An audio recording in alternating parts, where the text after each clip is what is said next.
gimana sih caranya kita ini mendidik diri kalau menurut saya gitu. Sampai pada akhirnya kita ini ketika mau menyekolahkan anak ada kolaborasi, saya bilang kolaborasi antara orang tua, siswa itu sendiri dan juga guru. Ini mungkin yang di Jember ini menurut saya ya Bu, ini saya memang kemana-mana kalau ngomongin pendidikan saya senang banget ya, jadi mohon maaf dan mohon waktunya gitu ya. Jadi pendidikan di Jember saya melihat dan juga membandingkan seperti itu. Terlebih tadi yang Bunda sampaikan, sekolah di Jember ini khususnya TK ya yang formal seperti itu banyak ya, betul ya banyak. Kemudian guru yang PNS-nya juga masih sedikit, betul. Berarti bunda-bunda ini luar biasa, saya bilang gitu ya, luar biasa ini ngejar akhirat semua ini. Mudah-mudahan jadi yang saya bilang dan Gus selalu sampaikan ke saya bahwasanya gaji itu tidak relate dengan rezeki. Mungkin ada yang apa yang saya sampaikan paham mungkin ya. Gaji itu tidak relate dengan rezeki katanya. Rezeki itu tidak melulu soal uang gitu. Dengan misalkan bunda-bunda yang belum terdaftar jadi PNS, misalkan jadi ASN, rezeki itu akan datang dari manapun. Karena saya sama Gus selalu berkeyakinan ketika kita menanam suatu kebaikan, insya Allah kebaikan itu yang akan kembali kepada kita. Kembali soal pendidikan, tadi sekolahnya banyak gitu kan, kemudian gurunya juga banyak. Tapi kenapa ya gitu? Ini ada kenapa ya tingkat pendidikan di Jember ini masih rendah gitu? Pertanyaan besarnya saya itu seperti itu. Sampai saya tuh pengen bikin kajian gitu. Kenapa kata saya begitu? Apanya yang keliru? Padahal kalau misalkan kita bilang TK sudah ada standarisasi berupa akreditasi, betul ya? Ada akreditasi gitu kan, kenapa gitu. Itu pertanyaan besar saya yang memang saya ingin mungkin nanti next kesempatan ketemu bunda-bunda dan bapak juga gitu kan, kita apakah caranya, apakah metodenya gitu kan. Karena saya ini saya punya putri 1, putranya 3. Dari umur 1 bulan anak saya konsulkan ke dokter anak tumbuh kembang. Kenapa Neng? Kenapa Bu Gita? Ada masalah? Gak ada masalah. Gak ada masalah, itu atas rekomendasi dari dokter objin saya waktu itu. Mbak, kalau nggak ada rezeki bisa deh putranya dibawa ke dokter anak tumbuh kembang. Kenapa Pak? Biar tumbuh kembang anakmu optimal. Nah gitu ya. Jadi tujuan dari anak itu adalah bagaimana mengoptimalkan tumbuh kembangnya. Lewat apa? Ya lewat pendidikan itu tadi gitu. Jadi poinnya tuh di situ. Bertumbuh itu apa? Ada yang tahu itu? Tumbuh itu apa?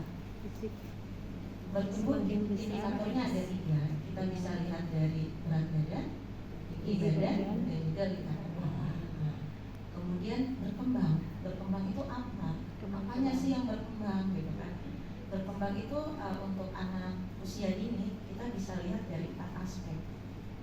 Motorik kasar, motorik halus, bicara bahasa, dan personal skill-nya gitu kan. Nah, itu yang mungkin kadang saya nggak tahu apakah itu sudah dimiliki. Maksudnya kan guru-guru tuh harus punya Bunda, apa sih namanya tuh, skill seperti itu, kompetensi seperti itu, betul gitu. Makanya ketika saya ingin nanti ke depannya ketika pelatihan yang sudah yang sebelumnya pelatihannya seperti apa gitu saya gitu. Karena saya pengennya jujur tepat sasaran.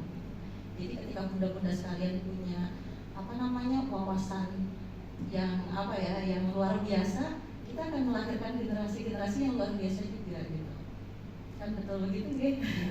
Ya gitu. Jadi nanti kita datangkan mungkin memang betul-betul pakarnya, memang betul ahlinya, sehingga pendidikan yang utama itu sebetulnya ada di mana? Di keluarga. Pertamanya awalnya di keluarga. Karena di keluarga itu pasti punya value sendiri-sendiri, aneh Bunda, betul ya? Jadi keluarga A tidak bisa sama dengan keluarga B, tidak bisa sama juga dengan keluarga C. Kemudian kita sekolah di satu sekolah gitu kan ya. Nah, saya sekolahkan anak saya dari umur 1 tahun untuk anak-anak ketiga saya.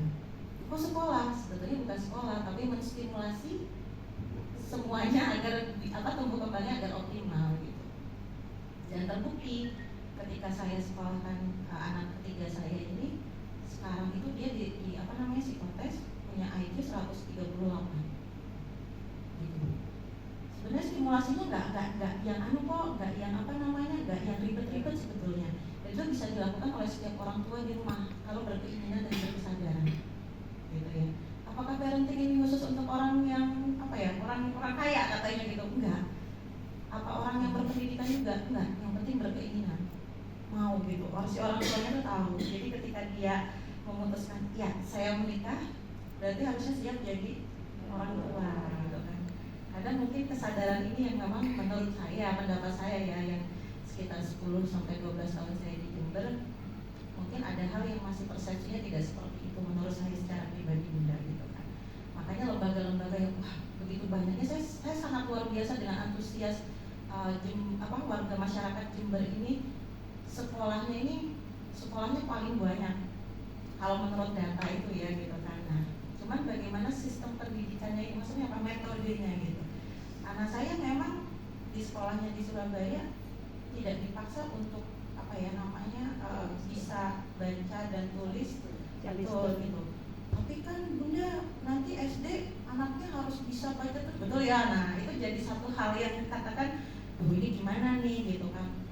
Sampai ada yang berlomba-lomba ngelesin ngelesin dan lain sebagainya. Justru sejatinya adalah yang terpenting itu ketika orang tua dimulai dari saya nih sama anak saya itu membacakan cerita.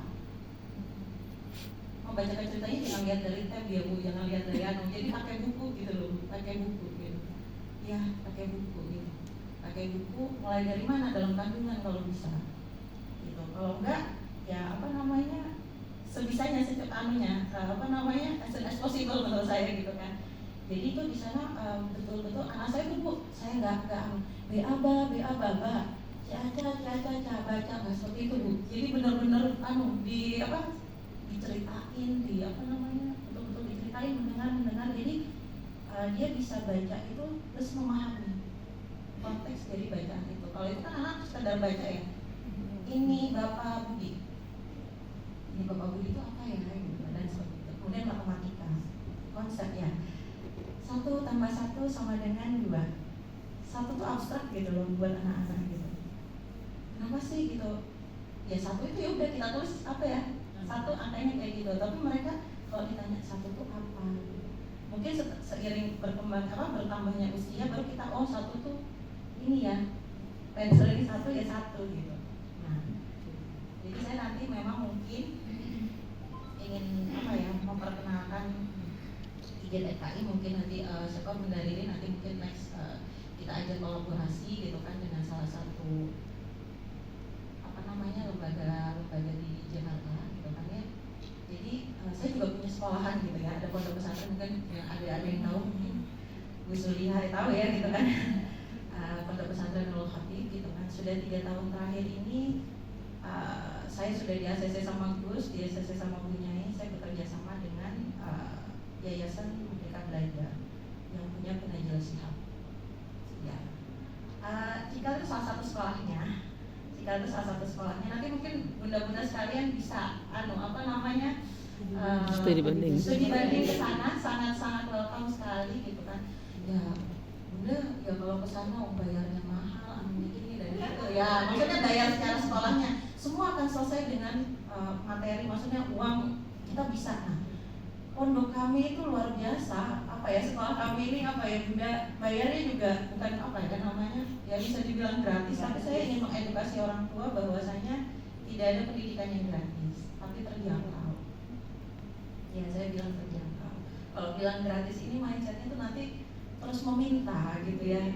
Jadi saya ingin merubah mindset dulu. PR kita adalah merubah mindset bunda-bunda sekalian gitu kan. Jadi ketika udah kita sekolah di sana aja gratis, sampai dikasih seragam, dikasih ini dan itu. Nah, itu yang memang jujur saya pertentangkan, tapi ya gimana lagi ya gitu. Akhirnya saya juga coba bikin mekanisme dan lain sebagainya. Kenapa? Ini deh kata saya. Karena kalau ngobrol SPP-nya berapa sih? 10.000 misalnya. Terus 10.000 ini kalau dibeli kuota ini kan apa? Ya kan pasti orang pada senang beli kuota gitu kan. Kemudian Bapak merokok enggak? Rokok gitu. 1 bungkusnya berapa gitu kan? Yang lebih dari itu kan Bunda gitu kan.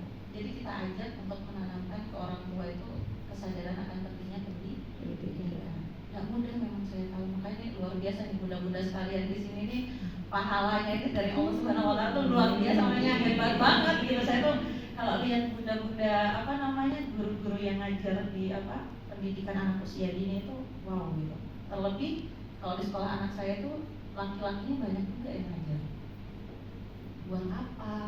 Karena mengisi kekosongan yang namanya takut tidak menemukan sosok figur ayah di dalam keluarganya, sehingga menghadirkan bapak atau guru itu di sekolahan. Kalau di Jember mungkin enggak umum, ada tapi nggak banyak ya. Banyak kan? Ada ya, alhamdulillah ya gitu kan. Jadi karena memang begitu pentingnya menurut saya pribadi, karena kan peran ayah ini pada masa tumbuh kembang anak luar biasa, betul. Kadang Indonesia ini katanya negara fatherless, katanya ya, negara fatherless terbesar di dunia katanya. Jadi ayahnya ada tapi terasa yatim katanya. Ya, karena tidak ikut dalam pengasuhan. Ya udah, ngasuh anak ini tugasnya siapa? Ibu gitu. Padahal ibu ini sebenarnya cuma butuh ditanya, gimana Bu hari ini, gitu kan, anaknya gimana, gitu. Itu udah obat luar biasa gitu. Apalagi sekarang tantangannya gadget, bener ya Bu ya? Anak udah diperkenalkan gadget, udah lupa gitu kan. Makanya ibu kadang pengen butuh waktu me time, udah biar saya bisanya juga bisa mengerjakan yang lain, anaknya langsung dikasih aja, biasanya gitu. Nah itu jadi PR juga memang sangat PR. Tadi program-program yang jenengan bukan program Bu, rencana kerja ya gitu kan. Saya istilahnya nanti kita tindak lanjuti kolaborasi gitu kan. Nah, cuma saya pengen di sini yang ke IGTK ini yuk Jember bisa yuk gitu. Kita rubah misalkan yang tadinya seperti apa, misalkan biasanya IGTKI untuk guru-guru TK misalkan dalam hal metode pengajaran dan lain sebagainya. Saya ingin karena biar benar pendidikannya adalah investasi jangka jangan investasi deh jangka panjangnya kita untuk meningkatkan kualitas suatu bangsa lewat investasi ya. Cuma saya nggak enak kayaknya kalau investasi itu kayaknya gimana gitu ya. Kenapa? Iya kayaknya gitu ya. Cuma saya memang ya lebih kurangnya seperti itu. Cuma saya masih belum tahu kosakatanya apa yang pas gitu kan ya. Jadi itu gitu, saya ingin nanti berkolaborasi, nanti IGTKI saya bawa sama memang Bu, putra putri saya sekolahkan di Cikal. Saya pilih di Cikal. Waktu itu memang bukan keinginan saya secara pribadi untuk menyekolahkan di sana waktu itu Bu, karena hasil konsultasi dengan beberapa psikolog dan juga rekomendasi dari dokter anak tumbuh kembang. Karena ketika anak saya sekolahkan, pernah saya sekolahkan di sekolah biasa, muai seharian.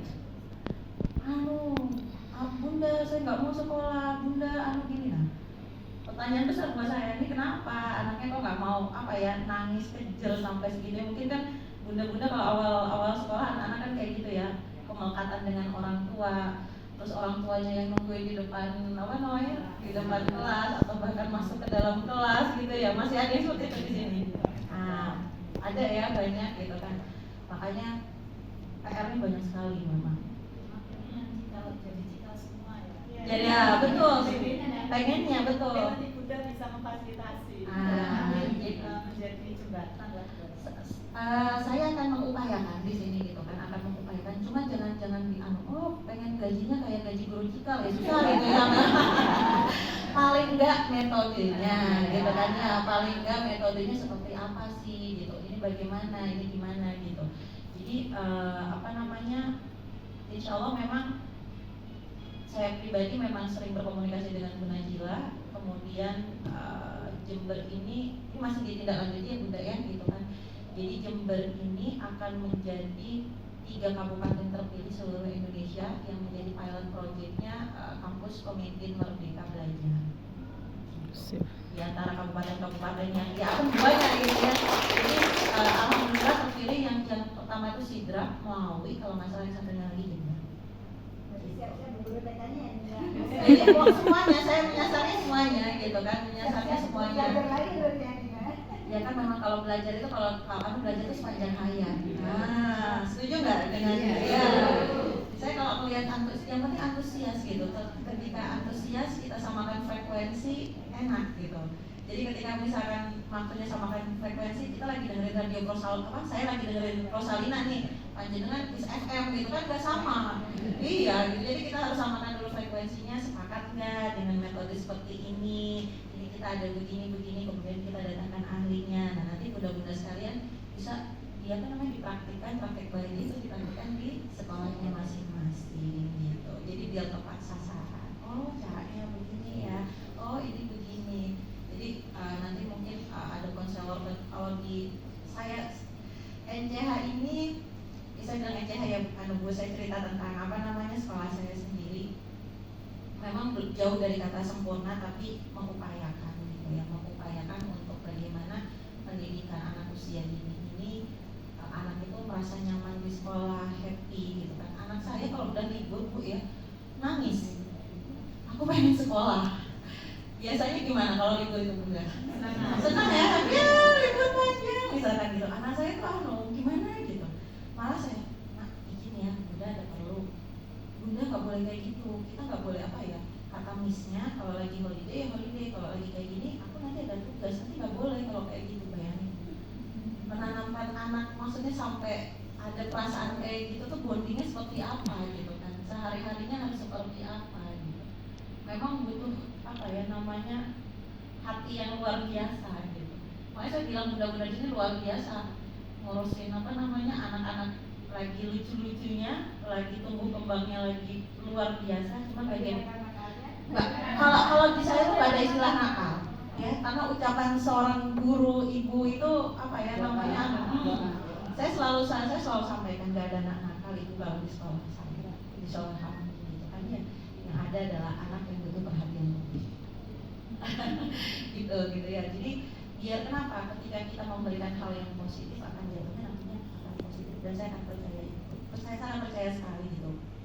Pun begitu ketika kita kesal sebenarnya lihat ini anak kenapa ya numpahin doang. Jadi ini saya cerita bunda, anak saya yang anak saya nomor 3 yang katakan punya IQ 138 tadi, saya sudah diwanti-wanti seperti ini. Ini anak ini akan mengobok-obok perasaanmu. Kenapa? Ya, karena ini anak tengah-tengah, dia akan mencari perhatian, katanya seperti itu. Itu ada ilmunya gitu. Itu ada sangat-sangat ada ilmunya. Jadi panjenengan ketika misalkan nanti masuk nerima siswa itu paling enggak kan, kalau psikotes orang tua di Jember mana yang mau psikotes kan kayaknya nggak peduli ya ya bunda ya gitu. Paling enggak punya kompetensi untuk mewawancarai gitu kan. Oh ini anak tengah ya kan, oh ini anak ini kesehariannya gimana di rumah. Jadi itu yang saya katakan pentingnya kolaborasi antara orang tua, guru dan siswa itu sendiri gitu. Jadi itu pasti ketemu dan pasti enak. Itu yang dilakukan oleh sekolah kami di NCH. Jadi kami ada namanya three-way conference gitu. Jadi rapotannya itu kita ngobrol sama orang tua gitu. Kami mengadaptasi dari kita gitu kan. Jadi conference gitu. Ya ibu, ini anak ibu di di sekolah seperti ini. Sekarang goalsnya yang udah anak ini yang anak ini capai adalah ini gitu. Ibu harapannya gimana gitu, pengennya seperti apa gitu. Karena sejatinya pendidikan ini tidak hanya tentang baca dan menulis gitu, tidak hanya tentang berhitung, tapi yang lebih penting adalah sikap gitu kan. Ya itu yang sangat mahal sepertinya gitu. Jadi anak saya itu ketika sudah punya responsibility sendiri terhadap dirinya, saya apresiasi banget gitu. Wah ini gurunya gimana nih ngajarin gitu. Jadi dia bangun tidur ya bu, udah nah bangun, oh iya bunda ya, kami selalu bikin kesepakatan di awal. Mungkin di rumah atau di sekolah seperti itu sama anak dirinya. Iya. Ada yang sudah mulai kesepakatan sudah ya. Jadi ada rules and agreement di awal gitu kan, mau seperti apa katanya gitu. Ini mau kayak gimana, nanti biasanya dipanggil, direfleksi, biasanya kita refleksikan, nah di rumah biasanya gimana. Itu nanti guru kolaborasi memang sama orang tua. Wah ya nggak relate nih sama gajinya yang kita. Nah itu kan pertanyaannya. Nah memang gitu. Jadi PR besarnya adalah di situ gitu. PR besarnya ya memang harusnya misalkan gajinya yang sesuai katakan gitu. Nah nanti ini PR-nya kita gimana nih gitu untuk masalah gaji itu. Makanya memang butuh keluasan hati, saya bilang gitu. Yang mana Gus itu selalu bilang gaji itu tidak relate dengan rezeki, katanya sama saya saya seperti itu, dan mudahan pintu-pintu rezekinya terbuka dari jalan manapun gitu yang tidak pernah disangka-sangka gitu. Terus sih, jadi kalau memang ngomongin pendidikan sama saya, Bunda nggak selesai, yang penting sefrekuensi aja gitu kan ya, untuk nanti apa namanya gini dan itu. Saya banyak banget kenalan psikolog memang gitu. Terus kalau dokter anak tumbuh kembangnya, kalau di Jember ini yang concern itu banyak sih ya. Cuman saya memang anak saya itu kalau di Surabaya itu ya sama dokter Profesor Ahmad Suryawan. Beliau itu dosen UNER, kemudian apa namanya wakil direktur rumah sakit Sutomo. Jadi saya minta beliau juga apa ya, Prof dibantu dong Jember, biasanya beliau bantu guru kita tentang tumbuh kembang. Saya sampai amazing juga ya dengan ilmunya beliau yang kenapa nih anak ini IQ ini bisa tinggi ini dari apa? Komponennya dari 4 tadi itu, bicara bahasa, motorik halus, motorik kasar, personal sosialnya. Ketika itu dioptimalkan gitu, itu anak usia 7 sampai 8 tahun itu pokoknya kalau disimulasinya benar, lihat kayak apa. Yang penting betul apa namanya stimulasinya gitu. Jadi anak saya waktu umur 1 bulan dikerincing, ya nengok nggak gitu. Kan sebenarnya ada Bu di bukunya itu loh, bukunya Posyandu. Nah itu prof saya itu yang bikin, Prof Wawan itu yang bikin itu gitu kan, yang bikin. Cuman ya kadang orang-orang dibaca apa enggak, dia tahu yang penting malas membaca kan ya nggak Bu. Sebetulnya rules-nya ada semua. Kadang kita beli handphone atau beli apa gitu kan, kita tahu pakai ya Bu, mau nggak baca? Kenapa? Iya WA aja ya. Kadang ini benar gitu. Jadi kembali lagi, kadang sebetulnya kayak apa ya, apapun yang ada di dunia ini semuanya sudah tertulis di dalam Al-Quran. Kadang kita yang nggak mau apa ya, membaca dan memahami. Baca mungkin membaca, tapi memahami itu semua sudah ada di ilmunya sendiri-sendiri apa ya, petunjuknya gitu. Pokoknya beli handphone, beli apa, tahu pakai, beli setrikaan misalkan gitu kan, ya udah tahu nyolokin apa namanya pakai gitu kan, seperti itu gitu. Jadi kebiasaan untuk memang membacanya, literasinya untuk masyarakat Indonesia masih kurang gitu, betul gitu kan. Saya juga PR memang ingin bikin, maksudnya tiap sekolah itu paling nggak punya apa, perpustakaan gitu dengan buku-buku bacaan yang apa sih macam-macam seperti itu gitu kan, gak hanya buku teks yang katakan seperti LKS dan tapi lebih buku tentang cerita gitu loh. Apa ya namanya, sebetulnya banyak cara, cuma yang mudah-mudahan nanti apa ya, karena 2025 ini anggaran masih belum bukan punya apa Gesawahid gitu kan, masih anggaran yang lama gitu kan, jadi pos-posnya masih belum bisa apa ya disesuaikan dengan keinginan apa namanya ya Gesawahid secara pribadi seperti itu gitu. Yang penting apa yang kemarin itu dalam pendidikan itu kan Gesawahid itu ada 30 program untuk pendidikan yang bisa sekarang direalisasikan seperti apa, murid libur, guru libur gitu kan, kemudian apalagi ya saya lupa itu kalau untuk pendidikan itu beasiswa, betul, yang masih bisa dan ada pos anggarannya langsung gitu kan. Tapi untuk hal-hal yang katakan sifatnya ini ya apa-apa yang memang belum ada anggarannya, sabar katanya gitu, sabar nunggu dulu gitu kan. Oke, mudah-mudahan nanti tahun 2026 gitu Bapak Ibu sekalian. Saya juga ini, Bapak ini mengajar Pak atau mengajar? Luar biasa. Mulai tahun 94. Di mana Pak? Dulu di TKA Bangmangli, Sekarang? di TKA Kausa, sekarang di TKA. Pasti favoritnya murid-muridnya ya. Ya, karena anak saya juga punya guru itu dari mulai apa namanya TK 0 kecil, PAUD kalau di Cikal itu namanya kelas adik. Jadi di Cikal ini mulai dari kelas adik-adik umur 1 sampai 2 tahun, kemudian kakak-kakak 2 sampai 3 kalau nggak salah itu. Ada adik-adik pokoknya kakak-kakak, terus reception junior, reception senior itu apa namanya PAUD, kemudian ada TK-nya, istilahnya aja yang beda gitu. Cuman memang ya kalau mungkin ada yang pernah ke Cikal? Pernah dapat informasi, mendengar informasinya ya. Kepinginnya ke sana. Pengennya ke sana ya, nanti bisa direncanakan, mereka juga welcome juga. juga gitu kan. Kalau guru-guru di sekolah saya sudah beberapa kali ke sana soalnya gitu kan. Jadi tahu seperti ini. Cuma jangan bandingkan, memang ya enak kalau di sana. Ruangan kelasnya ada AC-nya, ada liftnya. Jangan dibandingkan itunya gitu ya. Jadi kita ambil adalah ilmunya, semangatnya gitu, betul gitu. Metodenya seperti apa gitu. Betul program bisa kita adopsi di sini itu apa ya, untuk kita kalau berkolaborasi mereka senang banget gitu sebenarnya gitu. Dan apalagi dari Bu Najilanya sendiri apa ya, lihat oke, ketika Gus Fawaid yang jadi apa namanya, yang jadi bupatinya, beliau malah jadi tambah apa, oke yuk kita benahin yuk sama-sama gitu. Udah baik, cuman yuk kita bikin tambah baik biar Jember baru, Jember apa? Maju katanya gitu. Mulai dari pendidikannya gitu. Itu sih mungkin dari saya Bunda gitu kan ya. Cinta.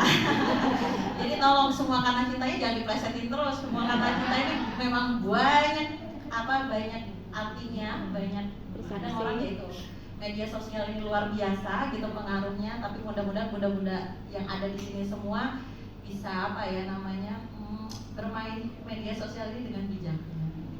Karena guru ini yang apa ya, digugu ditiru. Gitu, setuju ya. Jadi ngelihat dicontoh guru saya kayak gini. Ini satu lagi saya memang tipe orang yang memang yang mungkin tidak semua sekolahan menerapkan ini. Jadi kalau di Cikal itu ada pelajaran personal social education. Itu apa? Jadi anak dari usia dini banget diajarin caranya regulasi emosi, mengenal perasaannya gitu. Jadi marah, bahagia gitu. Itu dimasukin ke pelajaran gitu, ibu-ibu sekalian, bunda-bunda sekalian. Gitu. Jadi yang memang mungkin di kita kan kayak apa sih gitu, yang ada malah nyinyir kayak apa ya namanya, gitu kan, misalkan gitu. Kalau di sana memang kamu boleh marah, tapi nggak boleh berkata kasar. Kamu boleh marah, tapi tidak boleh memukul. Kamu boleh marah, tapi misal tidak boleh banting pintu, seperti itu gitu. Jadi diperkenalkan hal-hal seperti itu, mungkin nanti yang ya bisa kita adaptasi juga gitu kan, hal-hal seperti itu. Karena kalau nggak di sekolah, di rumah mungkin orang tuanya juga ya kalau yang care, kalau yang enggak kan gitu. Itu loh. Betul. Karena memang praktik baiknya luar biasa. Itu kan dibawa sampai besar loh, bunda-bunda sekalian gitu. Saya kalau di sekolah, saya memang nggak pernah marah. Kalau marah kesel, sini anak solehah, duduk depannya kita, sini gitu. Diam aja. Itu udah saya nggak yang apa sih? Kakek tak gena tante sama ini udah nggak ada. Kalau di kampus saya mencoba untuk menjaga mulut saya juga gitu. Jadi kalaupun marah, saya bilang kita lagi marah.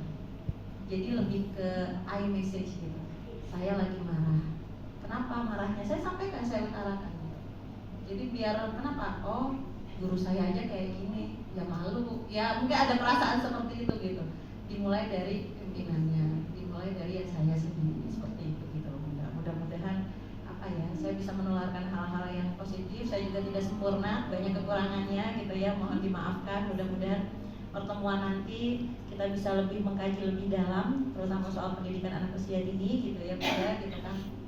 Bertemu lagi di lain kesempatan. Puasa-puasa ini ada yang katakan, ya sudah mau telasan katanya. Saya orang Bandung saya orang Bandung, izin, saya orang Bandung. Jadi mohon maaf kalau Jawa atau Madura saya kurang kurang fasih gitu ya. Kita berbahasa Indonesia saja tidak masalah gitu kan. Mudah-mudahan di lain kesempatan kita bisa ngobrol lebih banyak lagi, mengupas pendidikan anak usia dini di Jember. Mungkin itu dari saya, Bunda. Itu ya gitu kan. Gak usah ada pertanyaan-pertanyaan lah ya gitu kan kita. Ada sedikit ya, boleh, monggo kalau gitu. Oke kalau gitu. Terima kasih kehadirannya buat bunda-bunda, bapak yang seorang ini gitu. Ya Allah, gitu kan luar biasa bapak saya, makanya wow, mudah-mudahan ada bapak-bapak yang lainnya gitu kan yang memang tertarik dengan dengan pendidikan anak usia dini yang memang sebetulnya ya base-nya, fondasinya kalau menurut saya gitu. Cuman kadang kan nggak dilirik ya Pak ya, kadang gitu apa gitu tuh apa gitu, gimana Pak? karena rendah penghasilannya gitu kan. Nah ini yang memang harus dikaji seperti apa, gimana gitu. Ya mudah-mudahan Jember nanti kualitas pendidikannya lebih baik, kemudian tingkat pendapatan per kapitanya juga naik. Ya dibenahinya apa memang ya dari pendidikannya dulu kalau menurut saya. Mudah-mudahan ada nanti anggaran pendidikan dari pemerintah pusat juga tinggi gitu ya. Bunda Bapak sekalian, mungkin itu dari saya. Mohon maaf apabila ada kekurangan. Billahi taufiq wal hidayah. Wassalamualaikum warahmatullahi wabarakatuh. Waalaikumsalam.